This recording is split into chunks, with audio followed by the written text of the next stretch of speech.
இந்த கம்மங்கூழ் தான் அம்மா மார்னிங் பிரேக்ஃபாஸ்ட்டா குடுத்தாங்க. இது செம்ம ஹெல்தி, ஒழுங்கா குடிச்சிடுன்னு சொல்லிட்டு தயிரோட குடுத்தாங்க. கெட்டி தயிரோட கரைச்சு செம்ம டேஸ்டியா இருந்துச்சு. வேற லெவல் டேஸ்ட் இது நிஜமாவே. ஸோ இது குடிச்சு முடிச்சுட்டு போய் என்னோட வாய்ஸ் ஓவர் ஒர்க்லாம் முடிச்சுட்டு வெளியில வரும்போது லஞ்ச் ரெடியா வச்சிருந்தாங்க அம்மா. "வா சாப்பிடலாம்" அப்படின்னாங்க. அவரை பருப்பு சாதம் தான் பண்ணியிருந்தாங்க லஞ்சுக்கு.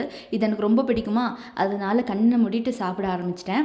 இந்த அவரை பருப்பு சாதம், அப்புறம் குழஞ்ச இந்த சாம்பார் சாதம், தயிர் சாதம்லாம் எனக்கு ரொம்ப பிடிக்கும். ஸோ அதில one of the favourite dish இது. ஸோ இதில பார்த்தீங்கன்னா, இந்த மாங்காய் ஊறுகாய் இல்லாம நமக்கு இறங்காது இல்லையா? அதையும் கொஞ்சம் வச்சுட்டு சாப்பிட்டு முடிச்ச அப்புறம் பார்த்தா ஒரு மாதிரியா இருந்துச்சு. ஸோ உடம்பு சரியில்லாத மாரி இருக்கு அப்படின்னு சொல்லிட்டு போய் படுத்து தூங்கிட்டேன். தூங்குன அப்புறம் பார்த்தா மணி 6 ஆயிருச்சு. அப்பதான் எந்திரிச்சிருக்கேன். நான் படுத்து தூங்குறது லஞ்ச் எல்லாம் முடிச்சுட்டு மதியம். எந்திரிச்சது 6 மணிக்கு. அம்மாவும் என்னை எழுப்பாம விட்டுருக்காங்க, உடம்பு சரியில்ல அப்படின்னு சொல்லிட்டு. அப்புறம் எந்திரிச்சு ஃப்ரெஷ் ஆகிட்டு கிச்சன் போய் பார்த்தா, இந்த மாதிரி மோர் அடிச்சு குடுத்தாங்க ஃப்ரெஷ்ஷா. சூப்பரா இருந்துச்சு. இது குடிச்சக்கப்புறம் தான், அதாவது தூங்கி எழுந்து இது குடிச்சக்கப்புறம் தான் ஒரு மாதிரி பிரைட்டா, ஃப்ரெஷ்ஷா ஃபீல் பண்ணேன்.